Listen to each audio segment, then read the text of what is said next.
Hey, what's going on, y'all? We are gonna be reading chapter 11, chapter 10. We're gonna be reading chapter 10 of Think and Grow Rich by Napoleon Hill.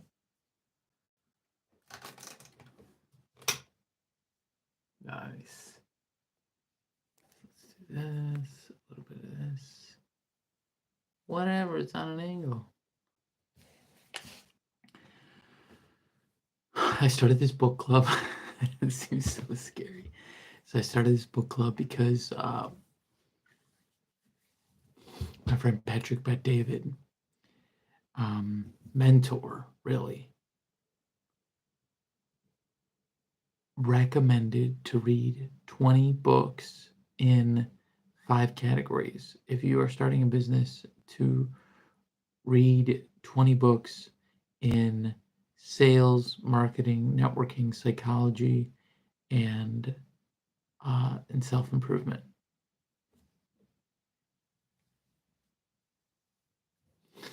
And the top 20 books in each of those categories, like on Amazon, right?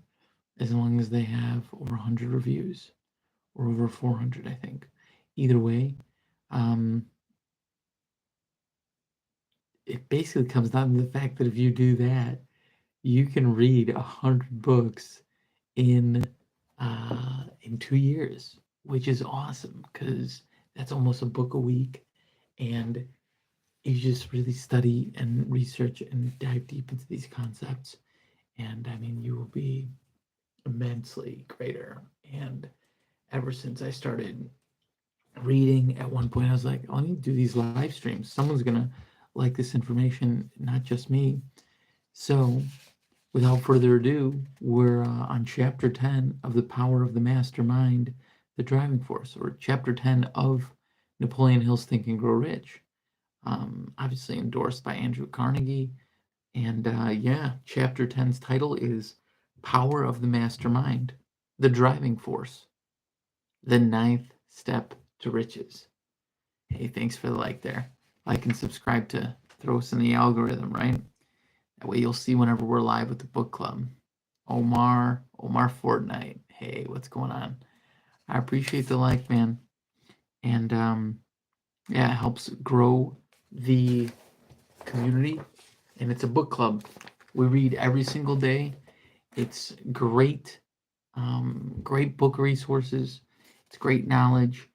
And it's always good to, thank you very much, Omar. Hey, what's going on? Arthur? Is that how you say that one? Yeah, so without further ado, we are reading chapter 10 of Power of the Mastermind, The Driving Force, the 9th Step to Riches. Take it in through different perspectives and then ask questions, then I'll respond. Yeah, right now. Power is essential for success in the accumulation of money. Plans are inert and useless without sufficient power to translate them into action. This chapter will describe the method by which an individual may attain and apply power. Power may be defined as organized and intelligently directed knowledge. Power as the term is here used refers to organized effort, sufficient to enable an individual to transmute desire into its monetary equivalent. Hey, Melanie. Organized effort is produced through the coordination of effort of 2 or more people who work toward a definite end in a spirit of harmony. Power is required for the accumulation of money. Power is necessary for the retention of money after it has been accumulated. Let us ascertain how power may be acquired. If power is organized knowledge, let us examine the sources of knowledge. 1. Infinite intelligence. This source of knowledge may be contacted through the procedure described in Chapter 6 with the aid of creative imagination. 2. accumulated experience. The accumulated experience of humankind, or that portion of it which has been organized and recorded, may be found in any well-equipped public library. An important part of this accumulated experience is taught in schools and colleges where it has been classified and organized. 3. Experiment and research.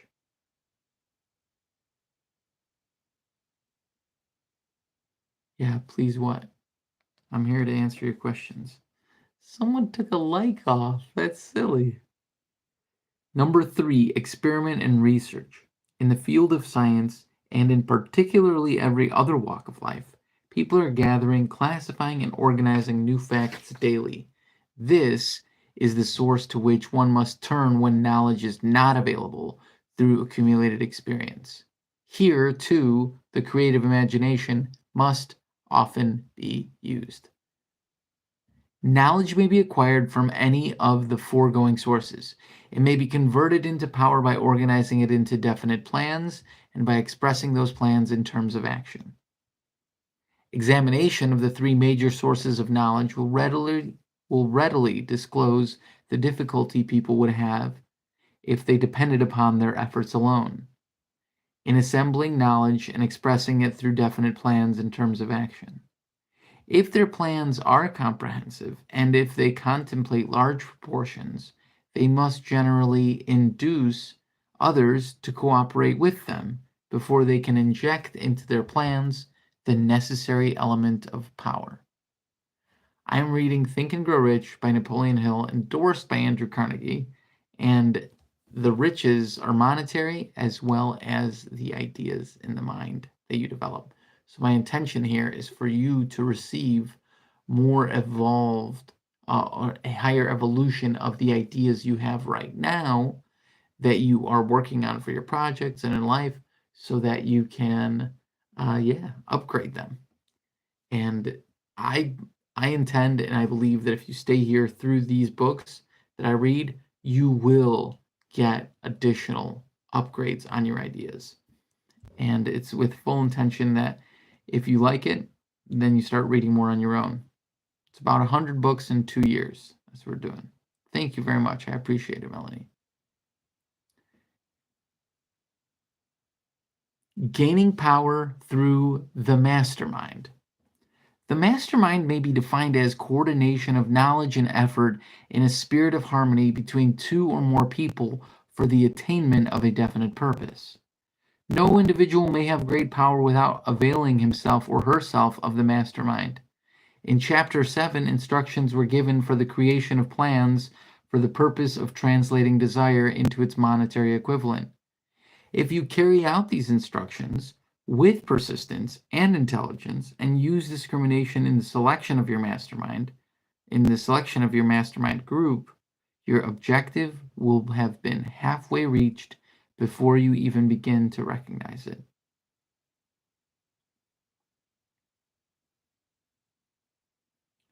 So you may better understand the intangible potentials of power available to you through a properly chosen mastermind group. We will here explain the 2 characteristics of the mastermind principle, one of which is economic in nature. Thank you very much, Omar. It is cool information I got here. Appreciate the love. So you may better understand the intangible potentialities of the power available to you through a properly chosen mastermind group. We will here explain the 2 characteristics of the mastermind principle, one of which is economic in nature and the other psychic. The economic feature is obvious. Economic advantages may be created by people who surround themselves with the advice, counsel, and personal cooperation of a group of people who are willing to lend them wholehearted aid in a spirit of perfect harmony. This form of cooperative alliance has been the basis of nearly every great fortune. Your understanding of this great truth may definitely determine your financial status. The psychic phase of the mastermind principle is much more abstract, much more difficult to comprehend because it refers to the spiritual forces with which the human race as a whole is not well acquainted. you may catch a significant suggestion from this statement. No two minds ever come together without thereby creating a third invisible, intangible force which may be likened to a third mind. Keep in mind the fact that there are only two known elements in the whole universe: energy and matter. Matter may be broken down into units of molecules, atoms, and electrons. There are units of matter that may be isolated, separated, and analyzed. Likewise, there are units of energy. The human mind is a form of energy, as a part of it being spiritual in nature.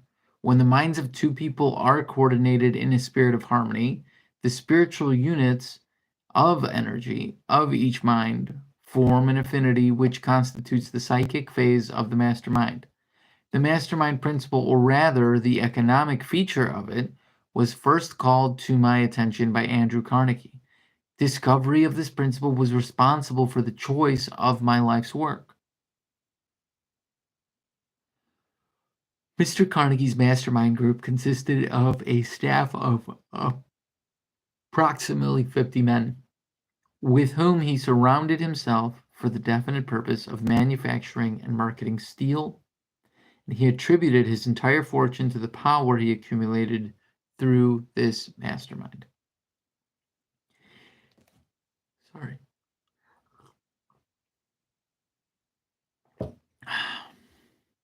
Analyze the record of any person who has accumulated a great fortune, and many of those who have accumulated modest fortunes, and you will find that they have either consciously or unconsciously employed the mastermind principle.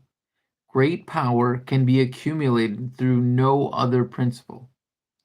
Energy is nature's set of building blocks, out of which she constructs every material thing in the universe, including humankind and every form of animal and vegetable life. Through a process that only nature completely understands, she translates energy into matter. Nature's building blocks are available to us in the energy involved in thinking. The brain may be compared to an electric battery. It absorbs energy from the ether, which permeates every atom of matter and fills the entire universe. A group of electric batteries will provide more energy than a single battery. An individual battery will provide energy in proportion to the number and capacity of the cells it contains. The brain functions in a similar fashion. This accounts for the fact that some brains are more efficient than others, and leads to this significant statement. A group of brains coordinated or connected in a spirit of harmony will provide more thought energy than a single brain, just as a group of electric batteries will provide more energy than a single battery. Of course, that makes sense. Through this metaphor, it becomes immediately obvious that the mastermind principle holds the secret of the power wielded by people who surrounded themselves with other people of brains. There follows now another statement, which will lead still nearer to an understanding of the psychic phase of the mastermind principle. When a group of individual brains is coordinated and functions in harmony, the increased energy created through the alliance becomes available to every individual brain in the group. Henry Ford began his business career under the handicap of poverty, illiteracy, and ignorance. With the inconceivably short period of 10 years, Mr. Ford mastered these three handicaps and within 25 years made himself one of the richest men in America. Connect with this fact the additional knowledge that Mr. Ford's most rapid strides became noticeable from the time he became a personal friend of Thomas A. Edison, and you will begin to understand what the influence of one mind upon another can accomplish. Go a step further and consider the fact that Mr. Ford's most outstanding achievements began from the time he formed the acquaintance of Harvey Firestone, John Burroughs, and Luther Burbank, each a man of great brain capacity, and you will have further evidence that power may be produced through a friendly alliance of minds. There is little, if any, doubt that Henry Ford was one of the best informed men in the business and industrial world. The question of his wealth needs no discussion. Analyze Mr. Ford's intimate personal friends, some of whom have already been mentioned, and you will be prepared to understand the following statement. People take on the nature and the habits and the power of thought of those with whom they associate in a spirit of sympathy and harmony. Henry Ford whipped poverty, illiteracy, and ignorance by allowing himself with great minds. Most vibrations of thought he absorbed into his own mind. Through his association with Edison, Burbank, Burroughs, and Firestone, Mr. Ford added to his own brain power the sum and substance of the intelligence, experience, knowledge, and spiritual forces of these four men. Moreover, he appropriated and made use of the mastermind principle through the methods described in this book.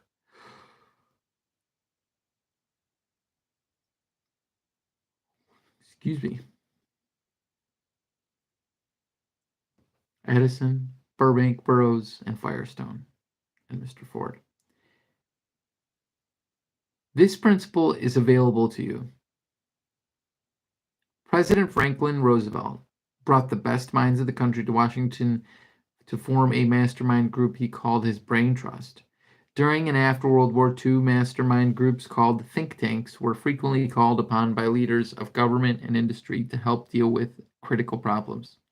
We've already mentioned Mahatma Gandhi. Perhaps the majority of those who have heard of Gandhi look upon him as merely an eccentric little man who went around without formal clothes and made trouble for the British government. In reality, Gandhi was not eccentric, but he was the most powerful man of his generation. Estimated by the number of his followers and their faith in their leader, moreover, he was probably the most powerful man who ever lived. His power was passive, but it was real. Let us study the method by which he attained his stupendous power. It may be explained in a few words. He came by power through inducing over 200 million people to coordinate with mind and body in a spirit of harmony for a definite purpose. In brief, Gandhi accomplished a miracle, for it is a miracle when 200 million people can be induced, not forced, to cooperate in a spirit of harmony for a limitless time. If you doubt that this is a miracle, try to induce any two people to cooperate in a spirit of harmony for any length of time. Every person who manages a business knows what a difficult matter it is to get employees to work together in a spirit even remotely resembling harmony. The list of the chief sources from which power may be attained is, as you have seen, headed by infinite intelligence. When two or more people coordinate in a spirit of harmony, when two or more people coordinate in a spirit of harmony and work toward a definite objective, they place themselves in position through that alliance to absorb power directly from the great universal storehouse of infinite intelligence. This is the greatest of all sources of power. It is the source to which the genius turns. It is the source to which every great leader turns, whether conscious of the fact or not. The other two major sources from which the knowledge necessary for the accumulation of power may be obtained are no more reliable than our five senses. The senses are not always reliable. Infinite intelligence does not err. In subsequent chapters, the methods by which infinite intelligence may be most readily contacted will be adequately described. In subsequent chapters, the method by which infinite intelligence may be most readily contacted will be adequately described. This is not a cause on religion. This is not a course on religion. No fundamental principles described in this book should be interpreted as being intended to interfere either directly or indirectly with anyone's religious habits. This book has been confined exclusively to instructing the reader how to transmute the definite purpose of desire for money into its monetary equivalent. Read, think, and meditate as you read. Read, think, and meditate as you read. Soon the entire subject will unfold and you will see it in perspective. You are now seeing the detail of the individual chapters. Money is shy and elusive. It must be wooed and won by methods not unlike those used by a determined lover in pursuit of a mate. And, coincidental as it is, the power used in the wooing of money is not greatly different from that used in wooing a lover. That power, when successfully used in the pursuit of money, must be mixed with faith, it must be mixed with desire, it must be mixed with persistence. It must be applied through a plan, and that plan must be set into action. Some of the best sources of creating your own mastermind group are your employees. Andrew Grove, the extremely successful CEO of Intel Corporation, did this. Grove works with a team of technical, marketing, financial, and administrative men and women in an informal environment. There are no private offices, special parking spaces, or other privileges for executives. Employees have a generous stock option plan so they can share in the gains if the company makes money and the stock rises.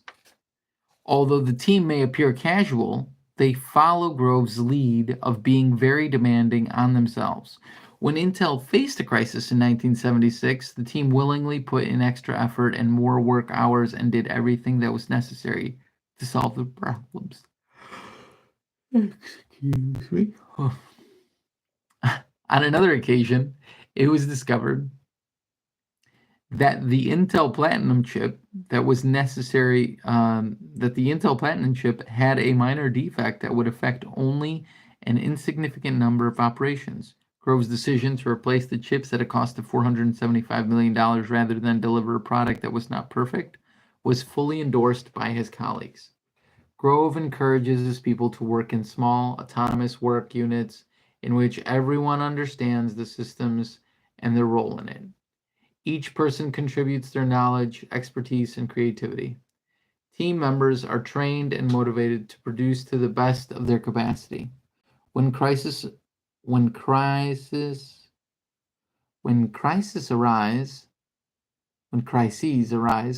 the team willingly puts in the extra time, energy, and brain power to meet and beat the problems faced.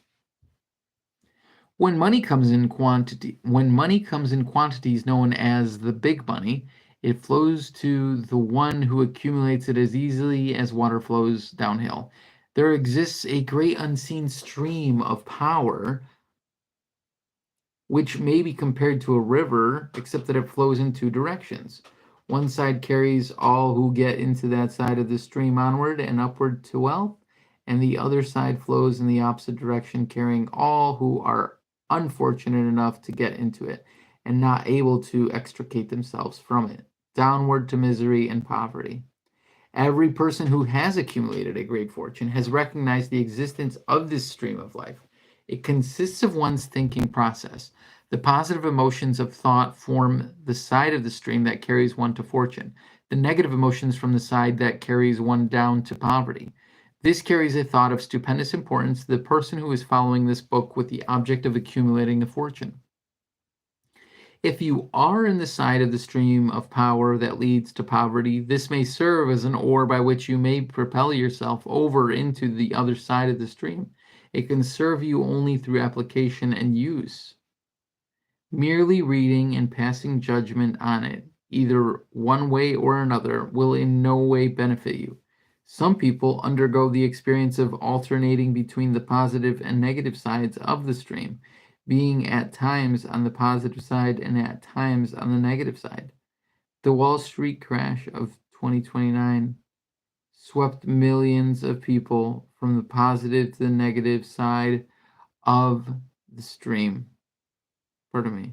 The Wall Street crash of 1929 swept millions of people from positive to the negative side of the stream. Those millions struggled, some of them in desperation and fear, to get back to the positive side of the stream. This book was written especially for those millions. Poverty and riches often change places. Poverty may and generally does voluntarily take the place of riches. When riches take the place of poverty, the change is usually brought about through well-conceived and carefully executed plans.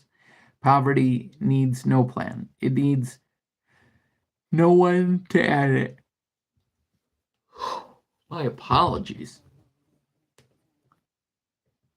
Poverty needs no plan. It needs no one to aid it because it is bold and ruthless.